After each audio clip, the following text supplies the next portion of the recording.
மாணவர்கள் அனைவரையும் அன்புடன் வரவேற்கிறேன். நம்ம application of matrices and determinants அணிகள் மற்றும் அணிக்கோவையின் பயன்பாடுகள் பார்த்துட்டு இருக்கோம். நேரிய சமன்பாட்டு தொகுப்பு முறையை 3 முறைகளை நம்ம என்ன பண்ணலாம், தீர்வு கண்டுபிடிக்கலாம். அதில் ஏற்கனவே 2 முறை பார்த்துருக்கோம். இன்றைக்கி பார்க்க போகிறது காசியன் எலிமினேஷன் மெத்தட் முறையில் தீர்வு காணும் முறை. வாங்க பார்க்கலாம். எதுக்காக இந்த முறையை பார்க்குறோம் அப்படின்னா, நேர்மாறு அணிக்காணல் முறையில் அணியானது சதுர அணியாக இருக்கணும். அதே மாதிரி கிராமரின் விதியை பயன்படுத்தி கண்டுபிடிக்கிறதுலையும் அணியானது சதுர அணியாக இருக்கணும். அதாவது கெழுக்களின் அணி எப்படி இருக்கணும், சதுர அணியாக இருக்கணும். ஆனால் காசியன் நீக்கல் முறையில் அந்த தேவையில்லை. இப்போ உதாரணத்துக்கு பார்த்தீங்கன்னா, நேரிய சமன்பாடுகளின் தொகுப்பில் உள்ள கெழுக்களின் அணியானது சதுர அணியாக இல்லாவிட்டாலும் இம்முறையை நம்ம பயன்படுத்தி தீர்வு காணலாம். சதுர அணியாக இருக்கணும் அவசியம் இல்லை. அடுத்து ரெண்டாவது, இம்முறையில் நேரிய சமன்பாடுகளின் தொகுப்பின் விரிவுபடுத்தப்பட்ட அணியை ஏறுபடி வடிவத்தில் உருமாற்றி பின்பு பின்னோக்கி பிரதியிட்டல் முறையில் தீர்வு காண்பதாகும். இப்போ இதில் சதுர அணியாக இல்லாமல் இருக்கிறதுக்கு சில எடுத்துக்காட்டு. இப்போ இதில் இந்த கெழுக்களின் அணியை பார்க்குறீங்க. இப்போ எத்தனை சமன்பாடு இருக்குன்னா 1 2 3 4 சமன்பாடு இருந்தால் 4 ரோ கிடைக்கும். நல்லா ஞாபகம் வச்சுக்கணும். 4 சமன்பாடு இருந்தால் 4 ரோ கிடைக்கும். எத்தனை கெழு, அதாவது மாறி எத்தனை இருக்குன்னு பாருங்கள். XYZ சொல்லி நம்மளுக்கு மாறி 3 மாறி இருந்துச்சுன்னா அப்போ நம்மளுக்கு காலம் 3 அமையும். அப்போ இந்த மேட்ரிக்ஸ் 4/3 கோஎஃபிஷியன்ட் மேட்ரிக்ஸ் என்ன பண்ணும், உருவாகும். அப்போ நம்மளுக்கு 4/4 இருக்குன்னு அவசியம் இல்லை, அல்லது 3/3 இருக்குன்னு அவசியம் இல்லை. 4/3 இருந்தாலே நம்ம காசியன் நீக்கல் முறையில் இந்த ஈக்குவேஷனுக்கு நம்ம என்ன பண்ணலாம், சொல்யூஷனை கண்டுபிடிச்சிடலாம். சரியா? இப்போ இது நம்ம எப்பயும் வழக்கமாக போடக்கூடிய ஒரு 3/3 கோஎஃபிஷியன்ட் மேட்ரிக்ஸ். சரி, இப்போ நம்ம அடுத்தது விரிவுபடுத்தப்பட்ட அணி நம்ம என்ன பண்ணுவோம், சுருக்கி கொண்டு வருவோம் இல்லையா. நீக்கல் முறையில் பயன்படுத்தி இந்த விரிவுபடுத்தப்பட்ட அணி இப்படி வரும். இப்போ ஏபிங்கிறத ரெண்டையும் சேர்த்து எழுதும்போது விரிவுபடுத்தப்பட்ட அணி. இந்த விரிவுபடுத்தப்பட்ட அணியில் எக்லான் ஃபார்ம், சரி, எக்லான் ஃபார்முக்கு நம்ம என்ன பண்ணுறோம், கொண்டு வந்துடுறோம். எக்லான் ஃபார்ம் கொண்டு வந்ததுக்கப்புறம் இப்போ இந்த அணி இப்படி வந்ததுக்கு அப்புறம் எப்படி எடுத்து எழுதணும் அப்படின்னா, நான் ஏற்கனவே இருக்கேன். C1 X கெழு, C2 Y கெழு, C3 Z கெழு, C4 தனி உறுப்பு. இதை எப்பயுமே நம்ம நல்லா மெமரியில் வச்சுக்கணும். இப்போ அதை பயன்படுத்தி நம்ம என்ன பண்ண போகிறோம் அப்படின்னா, இப்போ நம்ம ஒரு ஃபஸ்ட்டு ரோவை எடுக்கிறோம். ஃபஸ்ட் ரோவில் ஏற்கனவே சொல்லிட்டேன், இது X கெழு, இது Y கெழு, இது Z கெழு, இது தனி உறுப்பு. அப்போ ஒரு ஈக்குவேஷனை ஃபார்ம் பண்ணிடலாமா. 2x + y - 7 = 1. அடுத்து ரெண்டாவது ரோவை எடுக்கிறீங்க. இது x கெழு. இப்போ x கெழு 0, அதனால் நம்ம அதை பிரதியிடணும் அவசியம் இல்லை. இது y கெழு, 3ங்கிறது y கெழு, 1ங்கிறது z கெழு, -3ங்கிறது தனி உறுப்பு. அப்போ எப்படி வருது, 3y + 1z = -3. இப்போ தேர்ட் ரோ எடுக்கிறீங்க. தேர்ட் ரோவில் x கெழு y கெழு ரெண்டுமே 0 ஆயிடுது. 1ங்கிறது z கெழு, 4ங்கிறது தனி உறுப்பு. அப்போ நம்மளுக்கு வரக்கூடிய ஈக்குவேஷன் z = 4. பின்னோக்கி பிரதியிடல் முறை, சரியா, பேக் சப்ஸ்டிடியூஷன் மெத்தட். இந்த மெத்தடில் பயன்படுத்தணும். பின்னோக்கி பிரதியிடல்ங்கிறது z = 4 கிடச்சிருச்சு. இந்த z = 4 இந்த ஈக்குவேஷனில் பிரதியிடுங்க. அப்போ y கிடைக்கும். இது z-ம் y-யும் கிடச்ச உடனே அதை முதல் ஈக்குவேஷனில் பிரதியிடுங்க. அப்போ x கிடச்சிரும். அப்போ தீர்வுகள் என்ன பண்ணிடும், நம்மளுக்கு ஈஸியாக வந்துடும். சரி, நம்ம இப்போ ஒரு சமன்பாடை பார்ப்போம். ஒரு எக்ஸசைஸ் 1.5ல் 1ல் first sum, solve Gaussian elimination method, Gaussian நீக்கல் முறையில் தீர்க்கவும். 3 ஈக்குவேஷன் கொடுத்துருக்குறாங்க. 2x - 2y + 3z = 2, x + 2y - z = 3, 3x - y + 2z = 1. முதல் இதை நம்ம என்ன பண்ணுறோம், அணி வடிவத்துக்கு மாற்றிக்கிறோம். இப்போ அணி வடிவம் நம்மளுக்கு மேட்ரிக்ஸ் ஃபார்ம் எப்படி கிடைக்கும், AX = B. அப்போ நம்ம ஏங்கிறது கெழுக்களின் அணி, எக்ஸுங்கிறது மாறிகளின் அணி, பிங்கிறது தனி உறுப்புகளின் அணி. கோஎஃபிஷியன்ட், ஏங்கிறது கோஎஃபிஷியன்ட் மேட்ரிக்ஸு, எக்ஸுங்கிறது வேரியபிள் மேட்ரிக்ஸு, பிங்கிறது கான்ஸ்டன்ட் மேட்ரிக்ஸ். இப்போ இதை பயன்படுத்தி நம்ம என்ன பண்ணிடுறோம், நம்ம ஒரு அணியை உருவாக்கிடுறோம். இது A, இது X, இது B. ஏ அணியை என்ன பண்ணிங்க, ஓனையும் தனித்தனியாக எடுத்து எழுதிக்கிங்க. அடுத்து எக்ஸ் அணி, அதுக்கடுத்து பி அணி நம்மளுக்கு என்ன பண்ணுது, கிடைக்கிது. இப்போ இது கிடைச்சதுக்கப்புறம் விரிவுபடுத்தப்பட்ட அணி எழுதுகிறோம். அக்மெண்டட் மேட்ரிக்ஸு விரிவுபடுத்தப்பட்ட அணி ஏற்கனவே தெரியும். ஏயும் பியும் சேர்த்து எழுதக்கூடிய அணிக்கு பேர் தான் வந்து விரிவுபடுத்தப்பட்ட அணி. ஏபி இஸ் ஈக்குவல் டு, இப்போ ஏ மேட்ரிக்ஸ் வந்து எடுத்து எழுதிருங்க. அதுக்கடுத்து வந்து பி மேட்ரிக்ஸ் என்ன பண்ணிடுங்க, எடுத்து எழுதிருங்க. ஃபஸ்ட்டு உறுப்பு என்ன சொல்கிறோம், பைவோட் எலிமெண்ட்டு. இது சுழுமுனை அப்படின்னு பேர். சுழுமுனை உறுப்பை என்ன பண்ணணும், ஒன்றா இருக்கணும். இப்போ இங்கே வந்து 2 இருக்குது. அதனால் இந்த ஃபஸ்ட்டு காலத்தில் 1 எங்கேயாவது இருக்குதான்னு பாருங்கள். 2வது ரோவில் இருக்குது.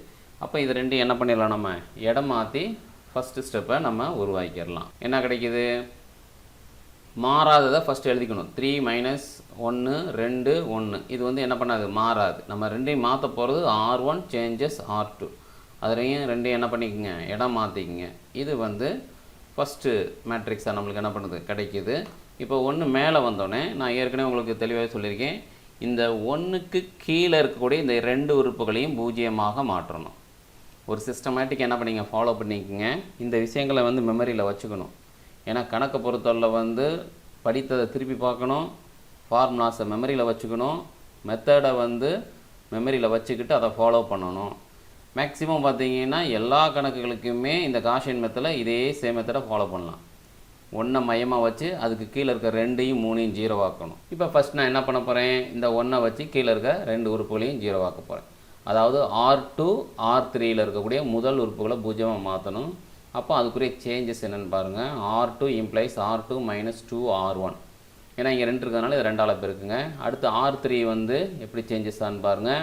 R3 - 3R1. இந்த R1 வந்து 3ஆல் பெருக்கி கழிச்சோம்னா நம்மளுக்கு என்ன இருந்த 3 0ஆக மாறிடும்.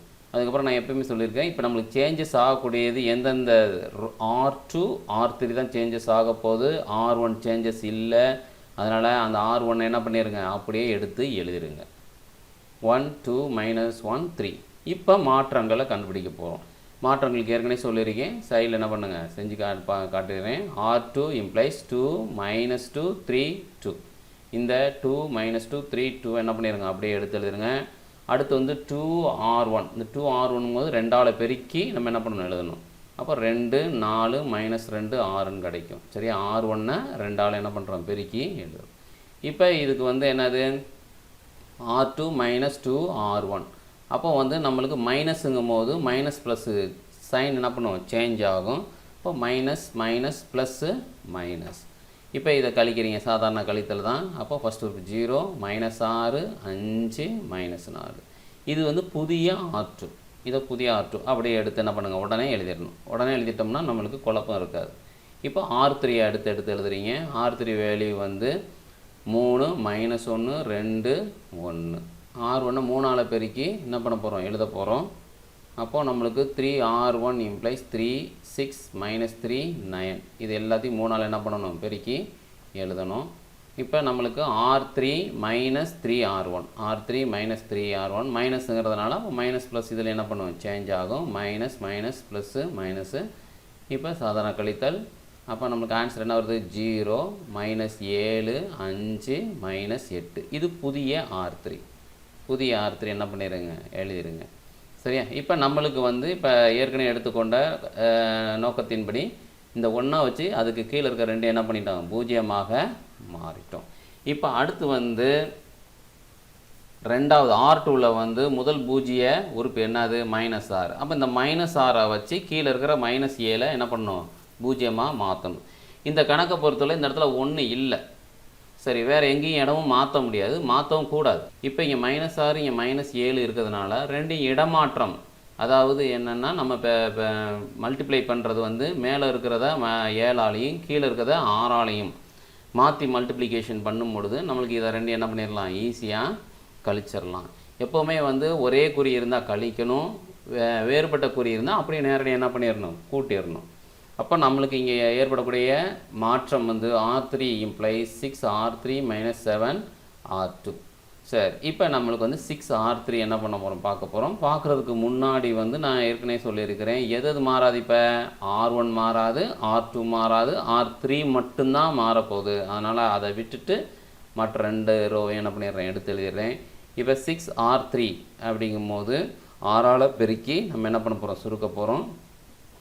அப்போ 0 -42 30 -48ன்னு கிடைக்கும். அடுத்து வந்து 7R2 7ஆல் பெருக்கி என்ன பண்ண போகிறோம், எழுத போகிறோம். 0 -42 35 -28. இப்போ இதை வந்து என்ன பண்ண வேண்டியதான், கழிக்க வேண்டியதான். அப்போ 6R3 -7R2 மைனஸுங்கிறதுனால மைனஸ் ப்ளஸ் என்ன பண்ணுவோம், மாறுமா? சரி, அந்த மைனஸ் ஆனது இது என்ன ஆயிரும், ப்ளஸ்ஸாக மாறிடும். அப்போ நம்மளுக்கு தேவையான ரிசல்ட் என்ன கிடைக்குது, 0 0 -5 -20. இது புதிய R3. இப்போ இந்த கணக்கை இந்த அணியை பாருங்கள், உருமாற்றம் அடைந்த அணி. இப்போ இந்த மூலை விட்டத்துக்கு கீழே இருக்கக்கூடிய உறுப்புகள் அனைத்துமே அது பூஜ்ஜியமாக இருக்குது.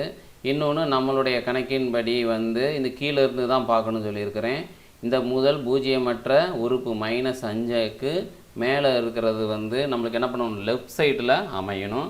அதே மாதிரி மேலே இருக்கிறதுல முதல் பூஜ்ஜியமற்ற உறுப்புக்கு மேலே இருக்கக்கூடிய உறுப்பானது எனது லெஃப்ட் சைடில் அமையணும். அப்போ இது ஒரு படி அமைப்பில் இருக்குது, ஏறுபடி வடிவத்தில் என்ன பண்ணுது நம்மளுக்கு கிடச்சிருக்குது.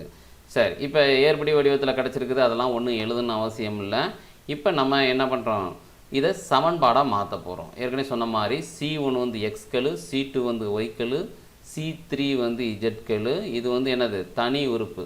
சரி, சீக்வல்ட்டுக்கு அந்த பக்கம் இருக்கக்கூடிய தனி உறுப்பு. அப்போ இதை ஈக்குவேஷனாக என்ன பண்ணுறோம், நம்ம புதுசாக உருவாக்க போகிறோம். அப்போ ஃபஸ்ட்டு இருக்கக்கூடிய இந்த R1 வச்சு என்ன பண்ணுறேன், ஈக்குவேஷனை உருவாக்குறேன். அப்போ x + 2y - z = 3. இது ஈக்குவேஷன் நம்பர் 1 வச்சுங்க. இப்போ ரெண்டாவது இரண்டாவது R2 வச்சு உருவாக்க போகிறேன். இதில் x கெழு வந்து 0, அப்போ y கெழுவும் z கெழுவும் மட்டும்தான் இருக்கும். அப்போ -6y + 5z = -4. அடுத்து மூணாவது R3 எடுக்கிறீங்க. R3யில் x கெழுவும் y கெழுவும் என்ன ஆயிரும், 0 ஆயிரும். z கெழு மட்டும்தான் இருக்கும். அப்போ -5z = -20. இப்போ கீழே இருந்து தான் என்ன பண்ணணும், மேலே சால்வ் பண்ணி கொண்டு போங்க. அப்போ -5z = -20ங்கும் போது z நம்மளுக்கு என்னென்னு கிடைக்கும், 4. இப்போ இந்த z = 4ங்கிறத தூக்கி நீங்கள் என்ன பண்ணுங்கள், 2ல் பிரதியிடணும். அப்போ 2ல் வந்து பிரதியிடும் பொழுது நம்மளுக்கு என்ன கிடைக்கிது, -6y + 5 × 4 = -4. இதை சிம்பிளிஃபை பண்ணோம்னா -6y + 20 = -4. அடுத்து -6y = 20 அந்த பக்கம் போகும்போது -24. அப்போ y = 4 நம்மளுக்கு கிடைக்குது. இப்போ கவனிச்சிங்கன்னா z கிடச்சிருச்சு, y கிடச்சிருச்சு. இதை ரெண்டையும் தூக்கி எதில் பிரதியிடணும், 1ல் பிரதியிடணும். அப்போ நம்மளுக்கு என்ன கிடைக்கிது அப்படிங்கிறத பாருங்கள். x + 2 × 4 -4 = என்னது, 3. இதை சிம்பிளிஃபை பண்ணோம்னா x + 8 -4 = 3. இதை சிம்பிளிஃபை பண்ணுங்க, x + 4 = 3. அப்போ x என்னன்னு கிடைக்கிது, -1.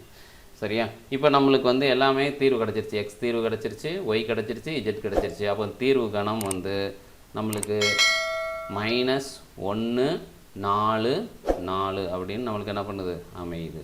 ஓகே மாணவர்களே, இது உங்களுக்கு நல்லா புரிஞ்சிருக்கும்னு நினைக்கிறேன். திரும்ப திரும்ப பாருங்கள். எந்த கணக்கையும் திரும்ப திரும்ப பார்க்க தன்னால் கண்டிப்பாக புரிஞ்சிடும். ஓகே, நன்றி, தேங்க்யூ.